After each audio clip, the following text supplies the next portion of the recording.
யோபு. அவர் 19ஆம் அத்தியாயம் 25, 26, 27 வசனங்களிலே சொல்லுகிறார், என் மீட்பர் உயிரோடு இருக்கிறார், கடைசி நாளில் நான் அவரை பார்ப்பேன். அந்நிய கண்கள் அல்ல, சொந்த கண்களே அவரை காணும். இதற்காக என் இருதயம் எவ்வளவாய் ஏங்குகிறது என்று சொல்லுகிறார். இப்படிப்பட்ட விசுவாசம்தான் அவருக்கு வந்த அப்படிப்பட்ட உபத்திரவத்திலும் கம்பீரமாய் விசுவாசமாய் நிற்க முடிந்தது. புரியுதா? யோபுக்கெல்லாம் ஒரு கைதட்டுங்க பாப்போம். யோபுக்கு தான் கைதட்டணும், வேற யாரு கைதட்டுறது? அதுதான் விசுவாசம். ஏனென்றால் நான் அவரை பார்க்க போறேன்ல, உயிரோடு அவரை நான் பார்க்க போறேன்ல கடைசி நாளில். இதுல தான் நான் ஏக்கம். மற்றதெல்லாம் இருக்குது, இல்லாம போகுது, அதை பற்றி என்னப்பா, அதெல்லாம் பாசிங் ஷோ. அதுதான் கிறிஸ்தவர்களுக்கு. அவருக்கே அப்படி இருந்தால் பெந்தேகோஸ்தேக்கு பின்னால் புதிய ஏற்பாட்டு கிறிஸ்தவர்கள் என்று மார்த்தட்டிக் கொள்கிற நமக்கு அந்த விசுவாசம் இன்னும் எவ்வளவு அழுத்தம் திருத்தமாக ஆணித்தரமாக உறுதியாக இருக்க வேண்டும். சங்கீதம் 49:15 சங்கீதக்காரன் சொல்லுகிறான், என்னை பாதாளத்தின் கொடுமையிலிருந்து பிடியிலிருந்து விடுவித்து அவர் ஏற்றுக்கொள்வார் என்று சொல்லுகிறான். ஏசாயா 25:8-9 மரணத்தை அவர் முழுமையாக விழுங்கி விடுவார், நாம் அவருக்காக காத்திருந்தோம், அவருடைய ரட்சிப்பில் நாம் களி கூறுவோம். என்ன ரட்சிப்பு அங்க வருது? ஆமா, ரட்சிப்பு இப்ப துவங்கி இருக்கிறது, அங்கதான முடிவடையும். பாருங்க, தீர்க்க தரிசன வெளிச்சம் என்றால், தீர்க்க தரிசன வெளிப்பாடு என்றால் இதுவல்லவோ தீர்க்க தரிசனம். இன்னைக்கு தீர்க்க தரிசனம் என்கிற பெயரிலே கழுதை எங்க தொலைஞ்சது, கார் எங்க, சாவி எங்க போச்சு, அதுதான் தீர்க்க தரிசனம். இதுதான் தீர்க்க தரிசனம். நூற்றாண்டுகள் 1000 ஆண்டுகளுக்கு முன்பதாக துல்லியமாக அவ்வளவு தெளிவாக சொன்னார்கள் அல்லவா? அதுதான் நம்முடைய பலம், தீர்க்க தரிசன வார்த்தை. தானியேல் 12:2 தூளிலே, பூமியின் தூளிலே தூங்குகிறவர்கள் எழுந்திருப்பார்கள், சிலர் நித்திய ஜீவனுக்கும் வேறு சிலர் நித்திய நிந்தைக்கும் எழுந்திருப்பார்கள். இன்னொரு வசனம், முக்கியமான வசனம், ஓசியா, எனக்கு ரொம்ப பிடித்தமான தீர்க்கதரிசி ஓசியா. நான் அவர்களை பாதாளத்தின் வாசலில் இருந்து மீட்டெடுப்பேன். அங்குதான் இந்த வசனம் வருகிறது, மரணமே உன்னுடைய வாதைகள் எங்கே, பாதாளமே உன்னுடைய சங்காரம் எங்கே. அதைத்தான் பவுல் அப்போஸ்தலன் புதிய ஏற்பாட்டிலே கடன் வாங்கி 1 கொரிந்தியர் 15:54-55 இன்னும் நாம் வழங்கிக் கொள்ள வகையிலே ஒரு புது மொழிநடையிலே கொடுக்கிறார். மரணமே உன் கொடுக்கு எங்கே, பாதாளமே உன் வெற்றி எங்கே என்று அவர் கேட்கிறார். இது பழைய ஏற்பாட்டு பகுதிகளிலே இத்தனை உயிர்த்தெழுதலை குறித்த செய்திகள், வசனங்கள். அடுத்து நாம் புதிய ஏற்பாட்டுக்கு வருவோம். நான் இப்பொழுது உங்களுக்கு ஃபவுண்டேஷன் போட்டே போறேன். ஏன்னா நான் ஒரு சிவில் இன்ஜினியரு, பில்டிங் இன்ஜினியரு, அதுலயும் நான் ஸ்பெஷலைஸ் பண்ணது ஃபவுண்டேஷன்ஸு. ஸோ எப்பவுமே சும்மா அப்படி இதை நோண்டிட்டு ஆரம்பிக்க மாட்டேன். ஒரு ஃபவுண்டேஷன் போட்டால் தானே கட்டடம் நிற்கும் இல்லையா? அதான் இவ்வளவு நேரம் நான் அவங்களுக்கு கொடுக்கறது ஃபவுண்டேஷன் தான். இன்னும் நான் சூப்பர் ஸ்ட்ரக்சருக்குள்ள போகல, மேற்கட்டிடத்தை இன்னும் நான் எழுப்ப ஆரம்பிக்கல. இன்னும் தொடர்ந்து வாங்க, புதிய ஏற்பாட்டு வாங்க. புதிய ஏற்பாட்டில் நம்முடைய உயிர்த்தெழுதலை பற்றி என்னெல்லாம் சொல்லி இருக்குன்னு பாருங்க. யோவான் 5:28-29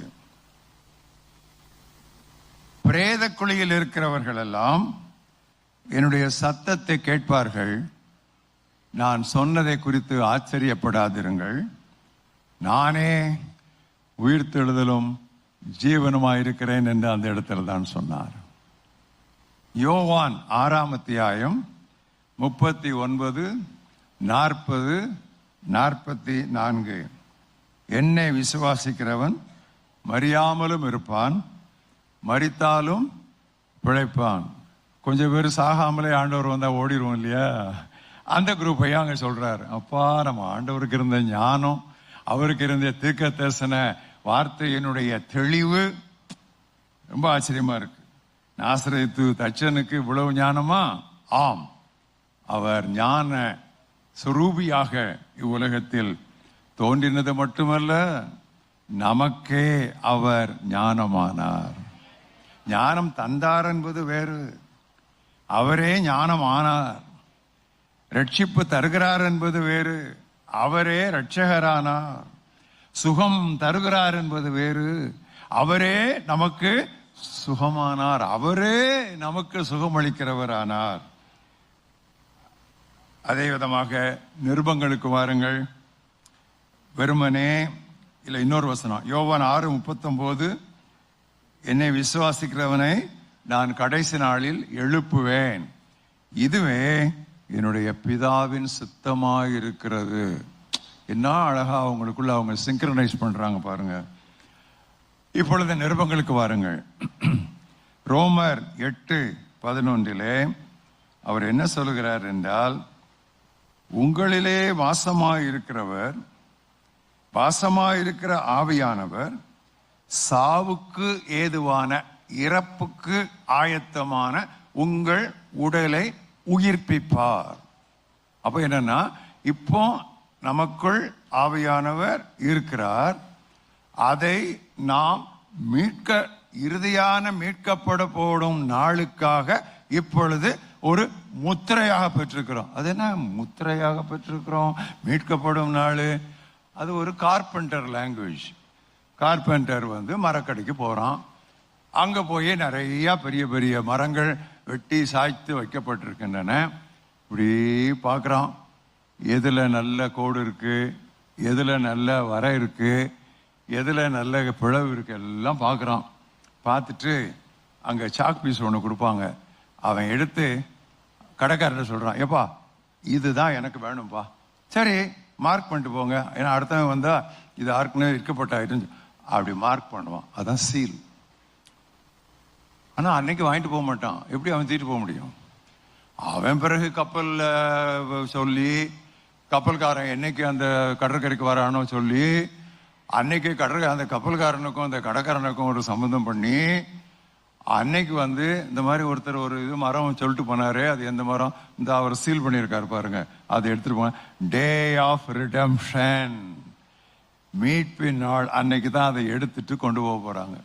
இன்றைக்கு நாம் ஏற்கனவே அடையாளம் இடப்பட்டு இருக்கிறோம், முத்திரை குத்தப்பட்டு இருக்கிறோம்.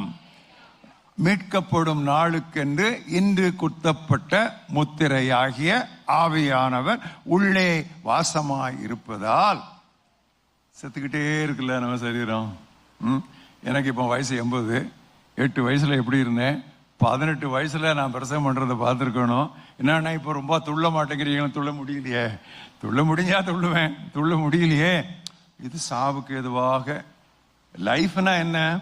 It's a journey from birth to death. அவ்வளவுதானே. வாழ்க்கை என்றால் என்ன? பிறப்பு முதல் இறப்பு நோக்கிய பயணம். நம்ப முடியலையோ? ரொம்ப ஒரு மாதிரி இருக்கும் நான் பேசுறது. வாழ்க்கைன்னா என்ன? பிறப்பு முதல் இறப்பை நோக்கிய பயணம் தானே வாழ்க்கை. என்னைக்கு பிறந்தமோ அன்னைக்கு இறப்புக்கு வாழ்க்கை. நம்ம என்ன சொல்லிட்டோம்? பயணத்தை துவங்கிட்டோம்.